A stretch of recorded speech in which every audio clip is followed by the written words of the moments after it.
औज़ुबिल्लाहि बिस्मिल्लाहिर्रहमानिर्रहीम। अल्लाह ताला ने कुरान पाक में फरमाया है कि ये लोग वो हैं जिन्हें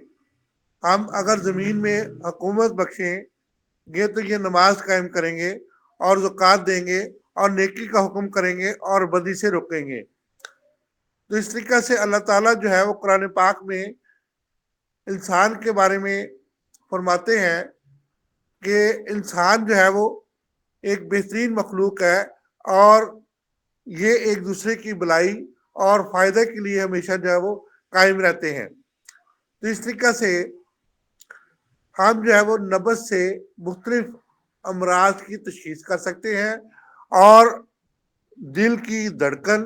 और जिस्म में दौरान खून और जिस्म में जो है वो मुख्तलिफ किस्म की जो नब्ज़ के अंदर तब्दीली आती हैं उनको हम जान सकते हैं और जिस्म के अंदर जो है वो हरारत और उसके बाद जो है खून की रफ्तार और ब्लड प्रेशर को नब्ज़ से हम जान सकते हैं। तो हम जो है वो कोरिलेट करेंगे बेसिकली तौर पर जो है वो नब्ज़ को और उसके साथ जो है वो ईसीजी को। ईसीजी बेसिकली जो है वो ईकेजी भी इसको कहते हैं जी। ईकेजी इसलिए कहते हैं कि इलेक्ट्रोकार्डियोग्राम जो है ये इसका जो है वो पूरा नाम है। तो कार्ड जो है वो हम जब इसका जो है वो ग्राफ के ऊपर लेते हैं तो इसको ईकेजी कहते हैं। तो रैपिड इंटरप्रिटेशन ऑफ ईकेजी जो है ये मेरे पास बुक है। ये जो है डब की लिखी हुई है, डेल डबन की जो एमडी है इनकी लिखी हुई बहुत प्यारी बुक है जिसमें जो है वो ईसीजी के मुतल्लक मुकम्मल तौर पे जो है वो इंफॉर्मेशन जो है वो दी गई है। ईसीजी बेसिकली तौर पर इलेक्ट्रिक करंट के जरिए जो हम दिल की रफ्तार, दिल की धड़कन, दिल का रेट और जो है रिदम और इसी तरीका से जो है दिल किस एक्सिस पे जो है वो मौजूद है और दिल जो है वो कितना धड़क रहा है और कितना नहीं धड़क रहा और इसमें जो है वो दिल के अंदर जो भी बीमारियां हैं यानी कि बीटा ब्लॉकर जो मौजूद है, मायोकार्डियल फंक्शन मौजूद है और इसी तरीके से दीगर जो दिल की बीमारियां हैं वो हम इनसे जो है वो ईसीजी से जो है वो नोट कर सकते हैं और दिल की जो है वो एनाटॉमी और दिल का जो है वो बेसिक चलना धड़कना और दिल के जो है उसके जो है वो फाइबर जो है उनके बारे में और उसके बाद जो है दिल के मसल्स के बारे में और दिल की जो है वो मजीद चीज़ों के बारे में जो है वो हम जान सकते हैं। तो आज थोड़ा सा ईसीजी के बारे में हमने पल्सेस को जो है वो कल थोड़ा सा जाना था। तो मजीद पल्सेस को जानने से पहले ईसीजी के बारे में हम जान लेते हैं ताकि जब हम कोरिलेशन करें यानी कि उनके आपस में जो है वो कोऑर्डिनेशन या कोरिलेशन करें कि पल्स जो है ये इस तरह की होगी, इसका रेट जो है इस तरह से होगा तो हम जो है वो दिल की धड़कन को जो है वो कैसे जो है वो ईसीजी के ऊपर जो है वो नोट कर सकते हैं और ईसीजी और जो है वो पल्स के अंदर जो है वो क्या तल्लक होता है। ईसीजी जो है वो बेसिकली तौर पर जो है वो दिल की धड़कन को ही ज़ाहिर करने का एक जो है वो मॉडर्न मेथड है जिसमें एक मशीन के जरिए जो है वो दिल की बीमारियां और दिल की धड़कन से हम जो है वो मुख्तलिफ किस्म के जो है वो अमराज की जो है दिल के खास तौर पर अमराज की तशखीस कर सकते हैं जिसमें जो है बीटा ब्लॉकर भी आ जाते हैं, मायोकार्डियल इन्फेक्शन भी आ जाती है, कॉर्नियल इन्फेक्शन भी आ जाती है और इसी तरह इस्केमिक हार्ट डिजीज भी आ जाती है और दिल का जो है वो एक बड़ा होना, दिल का साइज भी आ जाता है और इसी तरीका से दिल के दीगर अमराज भी आ जाते हैं जो हम नोट करते हैं। बेसिकली तौर पर जो है सबसे पहले ये ईसीजी जो है वो इजाद कैसे हुई इसके बारे में हम थोड़ा सा वो जानते हैं। तो आपने जो है गैल्वन का नाम जो है वो सुना होगा। तो जिसने जो है बेसिकली तौर पर गैल्वेनोमीटर इजाद किया तो जिसमें जो है वो एक सुई की मदद से जो है उसने इलेक्ट्रिक करंट को नापा। तो इसी तरीका से 1790 में सबसे पहले जो है वो गलवानी जो है इसने जो है एक जो है वो इलेक्ट्रिक पल्स को जो है वो गुजारा। उसके अंदर से जो फ्राग होता है या के एक मेंढक जो है उसके उसके लेग्स के अंदर से जो है वो इलेक्ट्रिक करंट को गुजारा और उसमें दो जो है वो इलेक्ट्रोड इस्तेमाल किए, जिसमें जो है वो जिंक इलेक्ट्रोड और कॉपर इलेक्ट्रोड इस्तेमाल किए, जिसकी वजह से उसने जो है नोट किया कि जब जब इलेक्ट्रिक करंट जो है वो लेग से पास होता है तो लेग जो है वो जर्क के जरिए जो हरकत करता है। तो लेग जो है वो जैसे कि डांस करता है, इस तरीके से जो है वो जर्क के जरिए जो है हरकत करता है। तो इलेक्ट्रिक करंट जो है जब भी पास होता है तो इस तरीके से उसने सबसे पहले ये नोट किया। और उसके बाद जो है वो 1833 में किलर एंड मुलर ने जो है वो मुख्तलिफ बीट्स को जो है वो इसके लेग के अंदर से दिल की बीट्स को गुजारा, तो उसमें भी जो है वो नी जर्क जो है महसूस हुई, यानी कि उसमें जो है वो हरकत महसूस हुई, उस हरकत को नोट किया गया। तो इस तरीके से सबसे पहले जो है वो इलेक्ट्रिक करंट जो है वो, इसका मतलब ये है कि दिल के अंदर भी जो है वो इलेक्ट्रिक करंट मौजूद होता है, जो कि आगे चल के जो है वो मुख्तलिफ किस्म के जो है वो फाइबर के अंदर या के नर्व के अंदर जो है वो जाके इसके अंदर जो है वो चेंजेस पैदा करता है। इसके बाद माइंड ने मिड जो है वो 1888 में जो है वो पानी के जरिए जो है वो इसको नोट किया कि पानी के जरिए दिल की धड़कन जो है, कैपिलरीज की जो है वो मोशन जो है वो कैसे होती है, और उसको माइक्रोस्कोप के अंदर जो है वो देखा, पानी की लहरें जो है इसके साथ जो है कोरिलेट की गई कि पानी की लहरों के अंदर माइक्रोस्कोप के अंदर देखा गया। तो जिसकी वजह से पानी की लहरें जो है जब दिल की धड़कन होती है तो पानी की लहरों में जो है तब्दीली आती है, दिल के साथ जो है वो कैपिलरीज को अटैच किया गया। तो कैपिलरीज के अंदर जो है वो उसको बड़ी माइक्रोस्कोप के अंदर जो देखा गया, जिसके अंदर जो है वो दिल की धड़कन और इसी तरीके से पानी के अंदर जो है वो उसकी लहरें जो है उठती रही थी, उसकी वेव्स को जो है वो देखा गया। तो उसमें मुख्तलिफ किस्म की जो है तब्दीली आई, तो वो तब्दीलियों को नोट किया गया। तो इस तरह से हमें जब दिल के कुछ अमराज और दिल की जो है वो धड़कन के बारे में जो है हम जान सके। तो इसी तरीके से हमने पीछे जो है वो जाना कि हमारे जो है पल्सेस जो है वो कहाँ कहाँ से हम जो है फील कर सकते हैं। यानी कि जो है हम पल्स को जो है वो रेडियल पल्स को हम जो है वो रेडियल आर्टरी से जो है के करीब से, रेडियस के करीब से हम महसूस कर सकते हैं। इसी तरह से जो है वो हम फिमोरल को जो है फिमोरल आर्टरी और फिमोरल जो है वो बोन के साथ जो है उसको महसूस कर सकते हैं। इसी तरह से जो है हमने जो है वो महसूस किया कि हमारे जो है वो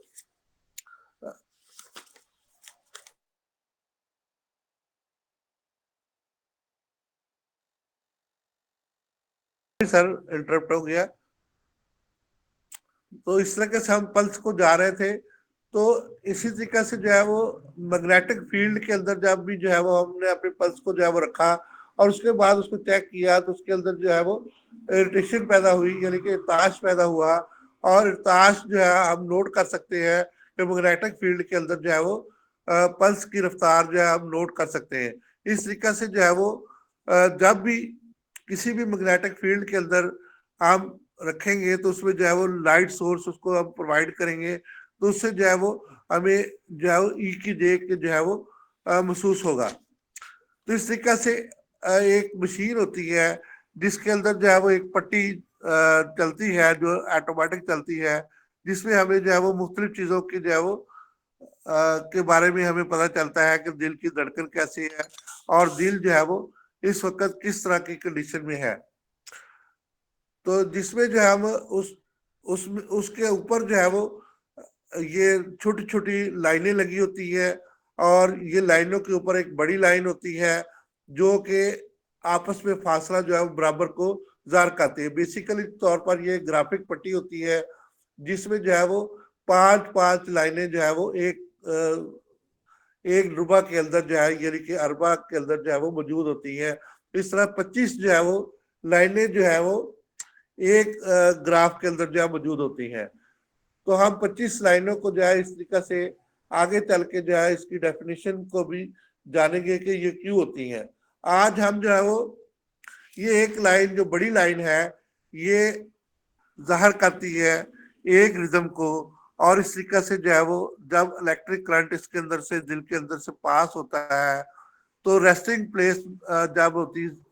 रेस्टिंग हालत उसकी होती है दिल के अंदर, तो वो जो है वो नेगेटिव शो करती है। और इसी तरीके से जब उसके अंदर से इलेक्ट्रिक करंट पास होता है तो वो पॉजिटिव को शो करती है। तो इस तरीके से जो है वो कंस्ट्रक्शन जो है दिल की जो है धड़कन जो है वो जब दिल जो है वो फैलता है या सिकुड़ता है, यानी कि सिकुड़ता है कंस्ट्रक्शन जो है वो डीपोलराइजेशन जो है वो पॉजिटिव यानी कि डीपोलराइजेशन जो है वो नेगेटिव को शो करती है और रीपोलराइजेशन जो है वो पॉजिटिव को शो करती है। डीपोलराइजेशन के अंदर जो है वो नेगेटिव करंट जो है बह रहा होता है और रीपोलराइजेशन के अंदर जो है वो पॉजिटिव करंट जो है वो बह रहा होता है। तो इस तरीके से डीपोलराइजेशन के बाद जो है वो रीपोलराइजेशन जो है वो होती है। तो हम जो है वो जो लीड्स होती हैं जो कि लिम लीड होती है और जो नीचे वाली जो है वो लेग लीड होती है, दोनों जो है वो लिम लीड जो होती है वो हम एक राइट लिम को लगा देते हैं, यानी कि राइट आर्टरी जो है वो हमने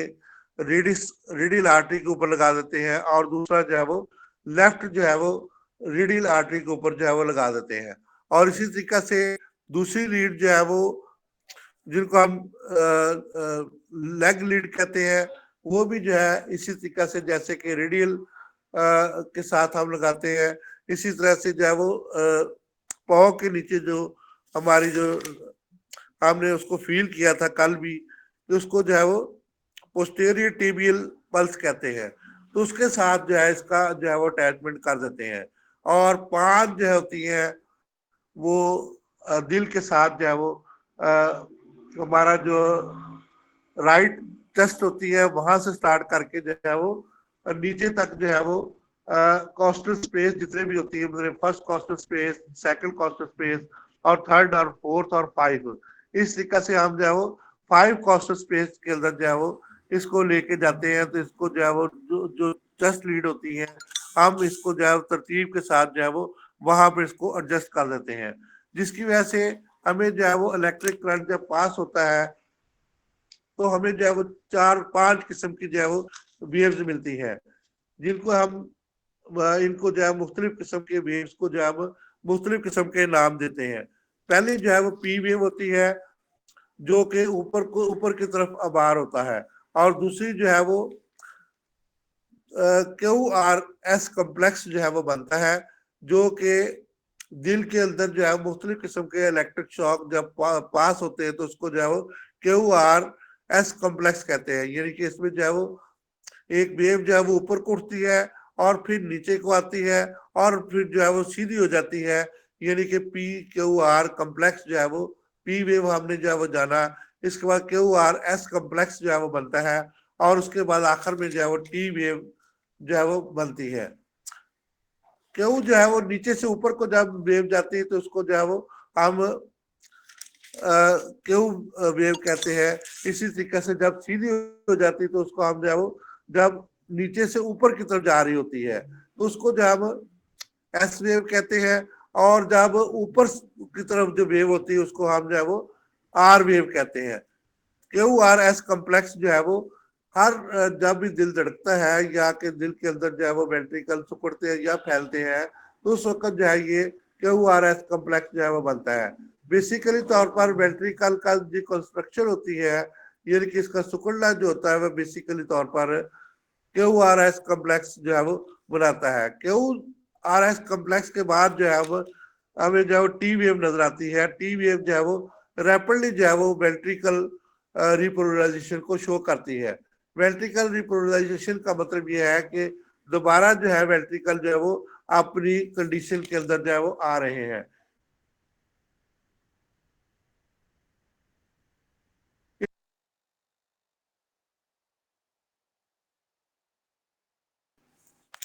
सॉरी सर, मैं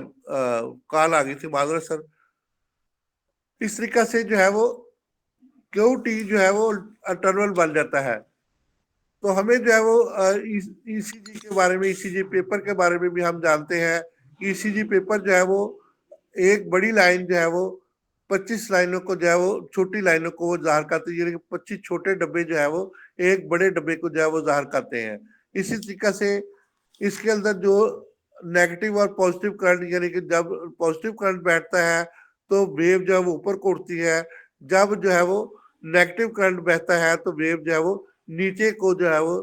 होती है। इस तरीके से ईसीजी पेपर के अंदर जो है वो आप मुख्तलिफ वेव्स को जो है वो जान सकते हैं कि वेव जो है वो किस तरीके से जो है वो जा रही है। तो हर जो है वो 4 सेकंड के बाद ईसीजी पेपर जो है वो आगे जाता है, यानी कि 0.04 सेकंड के बाद जो है ईसीजी पेपर जा रहा है। तो इसका मतलब यह है कि बड़ी लाइन जो है जिसके अंदर 1 2 3 4 5 खाने मौजूद है, तो वो जो है 0.2 सेकंड के अंदर जो है वो पास हो रही है। तो 0.2 सेकंड का मतलब ये है कि एक जो बड़ी वेव है वो 0.2 सेकंड के बाद जो है वो उसके अंदर उसमें इलेक्ट्रिक करंट जो है वो आता है। 0.16 सेकंड के बाद जो है वो इसके अंदर जो है वो करंट बहता है, और 0.08 सेकंड के बाद जो है वो दोबारा इसके अंदर जो है वो करंट आगे आ जाता है। और इसमें जो है पॉजिटिव करंट जो है वो क्यू आर एस कम्प्लेक्स बनाता है। पहले पी वेव आती है, उसके बाद क्यू आर एस कम्प्लेक्स बनता है, और उसके बाद टी वेव बनती है। तो इनको समझने के लिए थोड़ा सा जो है वो हम मजीद जो है वो जानेंगे। तो लिम्ब लीड जो है वो पहला, दूसरा, तीसरा, चौथा AVR, AVL और AVF को जाहिर करती है। और चस्ट वेव जो है वो V1, V2, V3, V4, V5 और V6 को जो है वो जाहिर करती है। इस तरीके से राइट आर्म के अंदर जो है वो इलेक्ट्रोड लगे होते हैं, लेफ्ट आर्म के अंदर इलेक्ट्रोड लगा होता है, और लेग के अंदर जो है वो इलेक्ट्रोड लगा होता है, जबकि दूसरी तरफ जो है लिम्ब जो है वो इलेक्ट्रोड लगा होता है। इस तरीके से हमें जो है वो लीड 1 जो है वो बाइपोलर होती है, और लीड 2 और लीड 3 जो है वो हमें पॉजिटिव करंट को शो करती है, जबकि लीड 4 और लीड 5 जो है वो हमें मुख्तलिफ किस्म के जो है वो नेगेटिव करंट को शो करती है। इसी तरीके से लीड जो है वो फुट के साथ जो लगी होती है वो AVF को जाहिर करती है, और लीड जो है वो AVR को जाहिर करती है, जो राइट आर्म के साथ जो अटैच होती है। और लीड जो लेफ्ट आर्म के साथ अटैच होती है वो AVL को जाहिर करती है, एंट्रा वेंट्रिकल लेवल को। इस तरीके से हम जो है पूरे जिस्म की जो है वो 6 लिम्ब लीड जो है वो हमारे जिस्म के अंदर जो है वो मुकम्मल तौर पर जो है वो ECG को जाहिर करते हैं। और इस तरीके से हम जान सकते हैं कि हमारे जिस्म के अंदर पॉजिटिव करंट जो है वो दोनों हमारे ऊपर वाले लिम्ब जो है वो पॉजिटिव करंट को जाहिर करते हैं, और नीचे वाले लिम्ब जो है वो भी पॉजिटिव करंट को जाहिर करते हैं, जबकि जो है वो हमारे बाकी लीड जो है वो नेगेटिव करंट को जाहिर करते हैं, यानी कि डीपोलराइजेशन और रीपोलराइजेशन को जाहिर करते हैं। इस तरीके से हमें जिस्म के 6 लिम्ब लीड के अंदर जो है वो 6 डिफरेंट एंगल से हम जो है वो दिल को देख सकते हैं, यानी कि 6 तरीकों से हम जो है दिल को जो है वो मेजर कर सकते हैं कि दिल की पोजीशन इस वक्त जो है वो किस हालत में है, और दिल जो है वो बड़ा तो नहीं है, ये छोटा तो नहीं है, और इसी तरीके से दिल की रफ्तार क्या है, और दिल में खून जो है मुकम्मल तौर पे आ रहा है, और दिल के अंदर को ब्लॉक है, माइट्रल वाल्व वो सही काम कर रहा है, कॉरोनरी आर्टरी सही काम कर रही है। तो ये सारा कुछ जो है हमें ECG जो है वो जाहिर करती है, और ECG से हम जो है वो मुकम्मल तौर पे जो है दिल की धड़कन और दिल की रफ्तार, दिल की पोजीशन, और दिल के अंदर खून का आना जाना, दिल के वाल्व के बारे में, और इसी तरीके से अपर चैम्बर यानी कि और लोअर चैम्बर। अपर चैम्बर में जो है वो उनको कहता हूँ जिसमें जो है वो राइट आर्टिकल और लेफ्ट वेंट्रिकल होता है, और लोअर चैम्बर जो है जिसमें जो है राइट वेंट्रिकल और जो है वो लेफ्ट आर्टिकल जो है वो होता है। इस तरह लोअर चैम्बर और जो है वो अपर चैम्बर, दो चैम्बर अलग अलग होते हैं, और दोनों चैम्बर जो है वो इकट्ठे जो है वो मतलब पहला चैम्बर अगर फैल रहा है, यानी ऊपर चैम्बर जो है वो अगर सुकड़ रहा है तो नीचे वाला चैम्बर जो है फैल जाएगा, और नीचे वाला चैम्बर अगर जो है वो सुकड़ेगा तो ऊपर वाला चैम्बर जो है फैल जाएगा। इस तरीके से दिल की धड़कन जो है वो हम महसूस कर सकते हैं, डीपोलराइजेशन और रीपोलराइजेशन। तो दिल के मसल जो है दुनिया के सबसे बेहतरीन और मजबूत तरीन मसल होते हैं। इसके अंदर जो है वो अल्लाह उन्होंने इतनी ज्यादा कैपेसिटी रखी होती है कि ये पैदाइश से लेकर जो है वो मौत तक जो है वो धड़कते रहते हैं, और इनके अंदर जो है वो ऑक्सीजन की मकदार जो है वो मुनासिब मकदार में आती और जाती रहती है। इसी तरह से दिल का अपना निज़ाम है, जो कि कॉर्नरी आर्टरी के जरिए जो है वो दिल को खून जो है वो सप्लाई हर वक्त जो होता रहता है। दिल के मसल को जो है वो अपने निज़ाम के जरिए जो है वो खून जो है मिलता रहता है, जिसकी वजह से दिल जो है वो हर वक्त जो है वो धड़कता रहता है। दिल पैदाइश से लेके पैदाइश से पहले भी जो है जब बच्चा जो है वो माँ के रहम में होता है, उस वक्त भी नेचुरली तौर पर जो है वो 3 माह के बाद जो है वो अल्लाह ताला इसके अंदर जान डाल देते हैं, तो दिल की धड़कन शुरू हो जाती है, और मुख्तलिफ चीज़ों के अंदर जो है वो मुख्तलिफ अज़ात जब बढ़ रहे होते हैं, तो उस वक्त जो है वो दिल धड़क रहा होता है, और उन अज़ा को जो है वो खून मुसलसल तौर पे माँ के खून के साथ जो है वो अटैच होकर जो है वो सप्लाई हो रहा होता है। तो इस तरीके से तमाम जिस्म को जो है वो बच्चे के पैदाइश से लेके जहां तक के मौत वाक़ हो जाए, उस वक़्त तक जो है वो दिल हमेशा जो है वो धड़कता रहता है। दिल की धड़कन जो है बेसिकली कंट्रोल करता है दिमाग। दिमाग से जो है वो वेगस नर्व जो है वो जाती है, वेगस 10 जिसको कहते हैं, वो अपना एक करंट लेके जाती है, जिसकी वजह से जो है वो परकंजी फाइबर के अंदर एवी नोड और एसवी नोड जो है वो उनके अंदर जो है वो इर्ताश पैदा करती है, और जिसकी वजह से फाइब्रेशन होती है, और फाइब्रेशन की वजह से यानी कि इर्ताश की वजह से दिल जो है वो उसके मसल जो है वो फैलते और सिकुड़ते हैं। इसी तरह से सांस लेने के साथ जो है वो जो पल्मोनरी आर्टरी और पल्मोनरी वेन होती है, ये भी जो है दिल की धड़कन को जो है वो एक अहम किरदार अदा करवाती है। इसके साथ जो है जब पल्मोनरी वेन जो है वो खून साफ खून लेके जो है वो साफ खून लेके दोबारा जो है फेफड़ों की तरफ आती है, और इसी तरह से पल्मोनरी आर्टरी जो है वो गंदा खून लेके जो है वो फेफड़ों की तरफ से जो है वो दिल की तरफ जाती है। तो इस तरीके से हमारे जिस्म के अंदर जो है वो